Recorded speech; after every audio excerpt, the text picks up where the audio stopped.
welcome to episode 7 of Brokers and Booze. We are here at the Old Yates Pub, trying multiple booze just for you and talking about real estate topics. And I'm here to my left. I have Bill Yates from Sands Realty.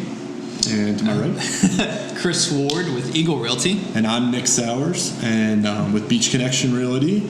And what are we trying today, Bill? Today we've got a Chambord. We're getting close to the holidays, and it's more of a dessert liqueur. It's a raspberry blackberry flavored. I actually love the smell. It's like candy on the Yes. like Oh candy. my gosh. When you pair it with candy, it's amazing. unbelievable. It's Gentlemen? it's very good. Oh, Cheers. wow. Almost pulled a Bill. Almost pulled a Yates. Cheers to that. Wow. It's almost like a flavored licorice syrup. Yeah, it's syrupy. Definitely yeah. syrupy. It tastes like a juice. And it tastes exactly. That's one where the smell and taste don't vary. True. Like it tastes like what it smells. Like there isn't a big contrast like other drinks we've had. I don't know. I think it smells a lot more candy-ish, and then there's some alcohol when you taste it. You can taste that? It's got to be like 13%. Wait, there's alcohol? I mean, there's alcohol in it. You know what I've also used? I've seen Chambord also used, this is great, you pour over, we talk about desserts, holiday time, you're eating a ton of desserts, usually around Christmas time, but you pour it over some cheesecake or like a hot chocolate fudge cake, like a thick cake, and you pour, drizzle it across. Adds a nice little texture to it, a little extra kick for if you have a lot of kids running around like I do. Yeah, definitely big. Kind of like your Christmas party last year, where you had to put it's alcoholic eggnog. You got put signs, people. Put signs if you have Kids alcohol. will drink it. But it's big on the fruit. I mean, if you're somebody that definitely likes sweet stuff, definitely try this. And thank you, Mr. Yates, for these cool little snifters. These are great. Awesome. Cheers. Yeah, I don't have to cheers. try to chug a whole glass. Cool. You got a cool little blue thing right there on yours, but there's a distinct on the nose. The smell reminds me of something. I can't remember if it's a candy or if it's that boysenberry syrup from IHOP. It's that licorice you grew up at. They can eat miles of it. Now, do they say? Now we brought out something new here. We got a little interesting chocolates. Does that affect kind of the taste? pair it? Well, sweet goes with sweet, so. Sweet goes with sweet. Got a little Polish Sweet chocolate. goes with sweet. So, you know what that reminds me of? What's that? There's a candy out there, chocolate covered berries, real famous Brookshire, the blueberry. That's what it kind of has. That like the blueberry, you get the chocolate, and then you hit this up on the back, and you kind of have that Brookshire Farm. Oh, those things are good. You can OD on them. Whole bag gone, toast. But yeah, I like the mixture. I definitely like this with some sweet. I don't think I can drink a whole lot of it, but as a one. Isn't the point of a dessert liqueur to do one just right after dinner? Yeah, right. Mm-hmm. Yeah, like And it clears your palate, gives your leaves a different taste in your mouth. Sure, you don't have whatever digestion. food. I'm sure it also helps with having some good flavor. If for your activities, if you're on a date and you don't want your breath to stink. A little fruity on the back on the end of a dinner. Like up from a bourbon. Yeah. A little softer on the late night possible action there. I like that. I like that. Soft hands, a good little Chambord. Fruity on the for a good time. Actually, it's a pretty appealing bottle.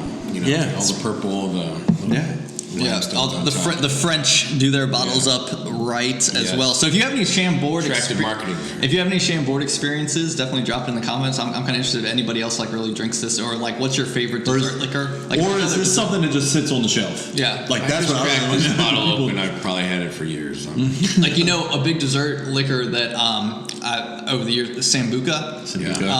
But I'm not a big black licorice fan, which is what Yeah, and this is makes you crazy. This is a lot more. I think more people could drink Chambord than like a Sambuca.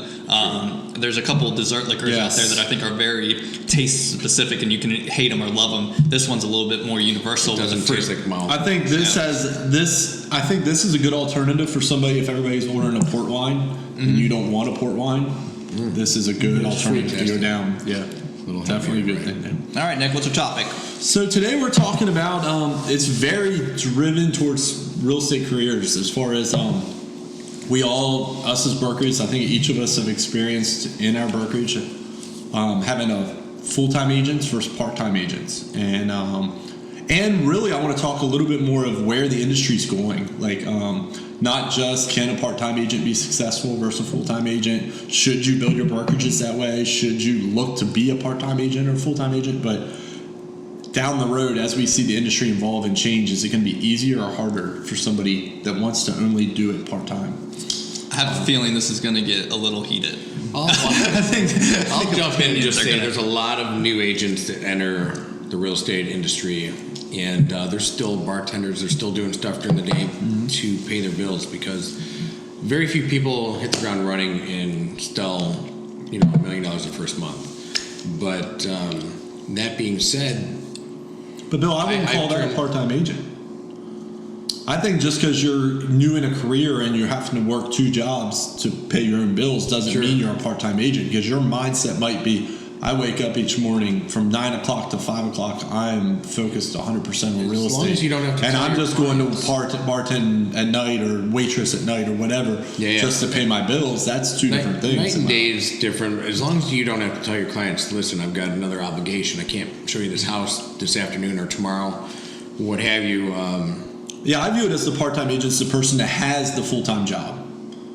That might be the, nurse during the day and highlights as an agent on the weekends, or maybe just sells to their neighbors, friends, family. Yeah, exactly. That's kind of my definition of a part-time agent. Okay. All right. So a little bit. So you could have one. You could have mentality. A little bit as a differentiating factor of whether you're part-time or full-time. Is there another priority that it trumps real estate? Sure. That mentality could be a way. Or you've relegated your business model as I'm only have my license for myself, which is flipper, which I know you can discuss in a second. But like I'm only looking for myself, purchasing or buying, or friends and family, like just people I know. Sure. I'm not marketing. I'm not building a brand. I'm not building a business. That could be classified in the structure as a part-time agent. And let me echo something, because this has to do with people this topic kind of goes into people getting into real estate and people that are currently in it. But people getting in, yes, NAR still has 6 to 8 months before your first sale. Like new agents need to know that. Like you don't come out the gate selling $1 million.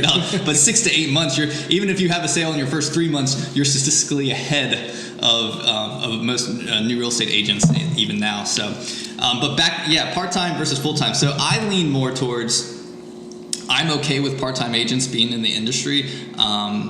Our local area has a lot of them. Yes, our local market has a lot of part-time agents, or people that just kind of hang their license to do friends and family, or just in case or something happens that I can sell a property. I might know somebody, because we have a lot of influx of out of the area buyers. I don't think part-time works as well in other markets as it might work here. Like it might be okay here, I guess. Maybe just. Do you think it's just?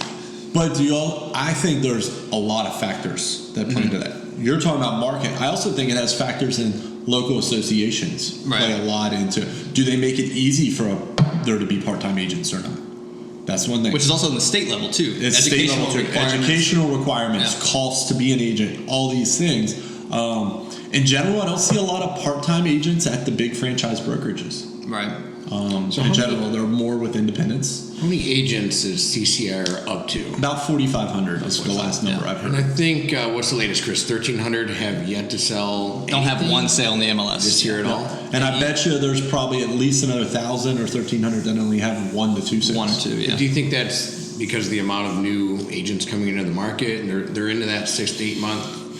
No, I think the majority of this market is a part-time agent. I just have my license in case. In case I have an opportunity. The reason I think that's not true, Bill, is also because I've brought some new agents on in my firm recently, and I go to the association events where they bring in the new realtors, they do the inductions, and you only got about 50 every month. So the numbers don't suggest that we have 1,300 agents and we only bring in 50 a month. True. That just the math don't work. So I don't think it's that. I think it does lead to what Chris said. Is our local market is big on a part-time agent. But I think also when you go to other markets, it's true. But anything, it's the barrier to entry, the barrier and cost of entry, and the cost to maintain your license versus what you're getting out of it. Right. If you want to.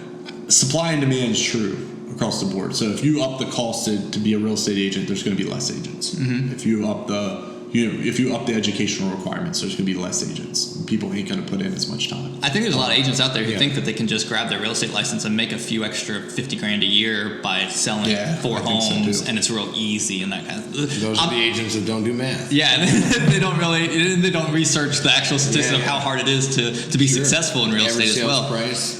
What's some? A lot of the comments where many look at real estate as easy money, so they think they can just do it part time. Just said. Yeah. They don't have to ride it out and struggle long term. Quitting their current job is Then there's people. I like that one. Which one? That one. I've been doing it. I've been doing it part time for 5 years now, but I treat it as a full time job. It requires me to put in full time effort. That's mentality. Yeah, I think you can be part time, but have a mentality that and structure that supports. That I don't need to sell 10 million. I can sell 1 million in gross sales per year. I'm part-time, but I'm giving my all to it. Like I'm not going to mess up. That's the fear. Most of the arguments I've heard over the last 10, 15 years for against part-time agents was they hurt our industry's rep. They don't know what they're doing. You have agents that have no experience. Yeah, and that's all true. I mean, there's an aspect of if you're going to do it part-time, you should still know your craft. You should still strive to be good at it. Being part-time is not an excuse to be part-time knowledge. To be part-time knowledge. No, it's just be a bad agent. Yeah, to be a bad agent. I think you still have But there's also full-time agents that are that have problems in those areas as well. A lot of the comments went around this theme that you can certainly do it part-time. Anywhere in the country you probably can. It's like any job. You can do any job part-time if you really want to. It's just how efficient and effective you're going to be. However, unless you commit yourself to a full-time perspective, you'll probably not have full-time results. Well, that's absolutely true. I know a number of agents that say, I've got obligations out here, this is my primary focus, and they've got another business that they run, and they maintain a real estate license. However, they do less than $1 million. I've also trained agents that went from $1 million to $6 million in 1 year. So that's the difference, in my opinion, between part-time and full-time. Do you think? So, I mean, I hear a lot of things about real estate agents, and we get a bad rep out there a lot, and a lot of it comes from these agents that don't have the knowledge or don't have the experience or don't put in the effort to learn.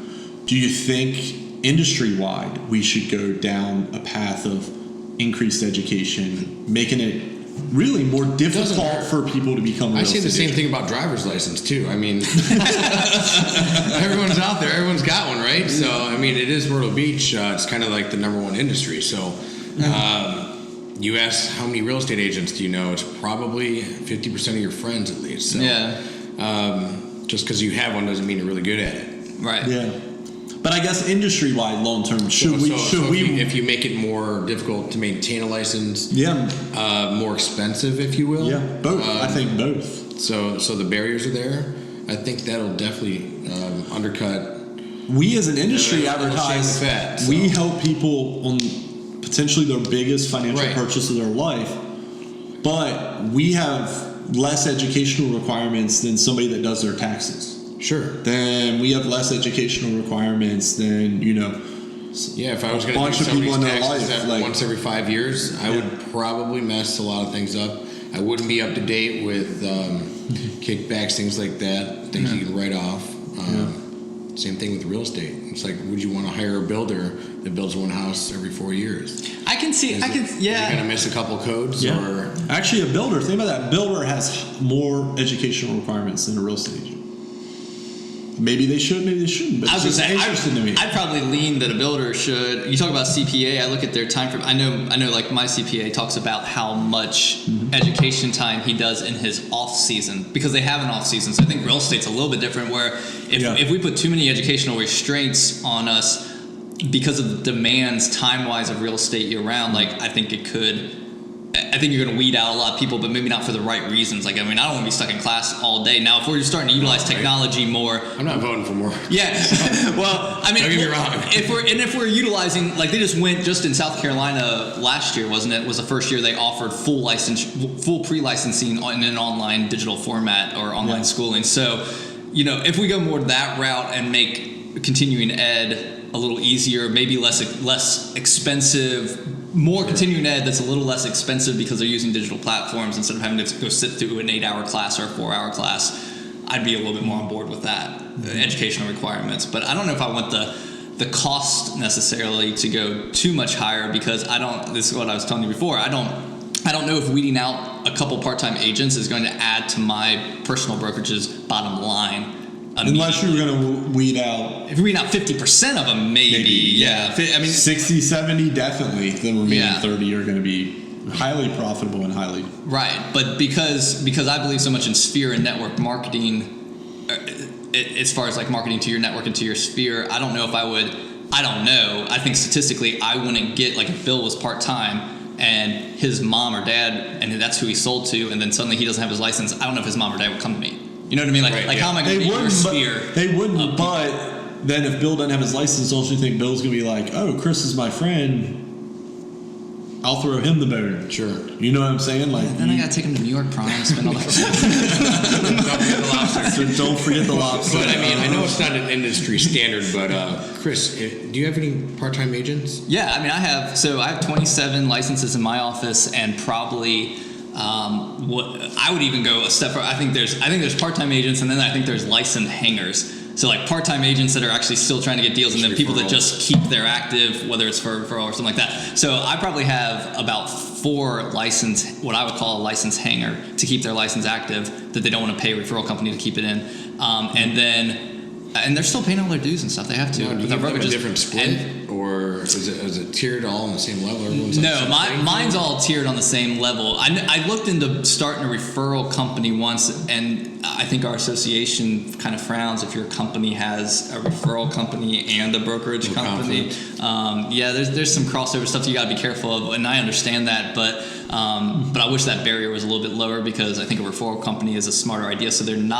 So you don't feel like you just have this intermingled brokerage of like people that are licensed hangers, part-time, full-time. But I'm a big believer in, what are you trying to achieve? Are you going to sell 4 properties a year?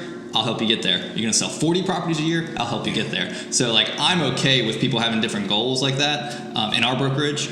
And I just had a phone call today, and I'm like, I'm not going to make you be. I know there's brokerages out there. It's like, if you don't sell this much, you're fired after the first year. Yeah, there's people that definitely set the standards. Mm-hmm. You know, if you don't maintain so many sales, I'm not going to drop you in splits. Or change your commission structure, or fire you from the firm. But, and then back to the educational thing. It's highly interesting to me, and I have firsthand knowledge of this through business interests. Is insurance agents have higher educational requirements than real estate agents. Mm-hmm. We have continuing education every 2 years in South Carolina. Insurance has every year. And they have more hours. They did just up our hours. Right. By 2. They really didn't up at all. Let's be honest here. To the state real estate commission. And for all the people that own real estate schools. Yeah. So, but we do believe there are other states that do have higher standards for their real estate agent, higher educational requirements. That's a better way to say it, not standards. Requirements. I think as a state, as a legislature, as a state, the real estate commission, as our local association, it's more of, where do you want to see that industry go within your sphere of influence, in the sense of, do we want us to be highly professional industry that's all highly professionals? If so, they need to up the educational requirements. They need to up the cost. Speaking of professional, if they want it to be a more broad industry, probably the path we're down right now puts it at a very broad industry. Isn't the general viewpoint or aspect or opinion of a real estate agent, as far as professionalism and trustworthiness, slightly higher than a politician? Or used car salesman? Yeah. I think used car salesman's below us. I think timeshare salesman's below us. Politician. But I would like to see that change. Yeah, personally doctors, would like to nurses, see that teachers. change. Yeah, I would like people to see that are us- out trying to help you out. Yeah. So I would instead of think, screw you. I guess I think some of the argument there is that I don't know if because I know we probably each know people that would consider themselves part-time in real estate but do well and do it well. Yes. So I think there's a mentality, there's a perspective of if you're going to be part-time, that doesn't mean you're slack with education, expertise, and communication, and all the other things that need to make a professional real estate agent do well. So it's okay to be maybe part-time, full-time. I think more the argument where I think I'm hearing you going is let's raise the bar on entry and like what it means to maintain your real estate license. No matter if you want to be a part-time agent or full-time agent, here's the entry for being a real estate professional. And so this comes across, I'm the one advocating this, and it probably hurts me the most. Because out of the three of us, I do the least number of general brokerage sales. I'm involved in investing more, selling my own properties more, which means I'm not making those commissions as much. I'm just doing it more as a commission savings a lot. Not that I don't but it's not a clients, hobby at the same time. But at the same time, you understand upping the cost, upping the requirements doesn't necessarily help bring another buyer to me because I'm not out chasing those buyers, right? Mm-hmm. Sure. So for me to have the loudest voice saying let's up it is contradictory to my own personal Send all your comments now, toward so. Nick Sowers. Yes. Nick at Beach Connect. Bill at H Realty Group. But yeah, so I mean, it's one of those things that I think in our industry it's going to be there for the next foreseeable future. However, I do eventually think it could. I may be talking 20 years down the road. There'll be less and less license hangers. Right. I think the increased education, the increased costs are going to eventually push the license hangers out. Yeah. Part time, you probably will still have. And that's probably not going to hurt our industry. So I would cheers to that. Yeah. So, Gentlemen, enjoyed it. on that note, keep it classy. Keep on drinking. We will.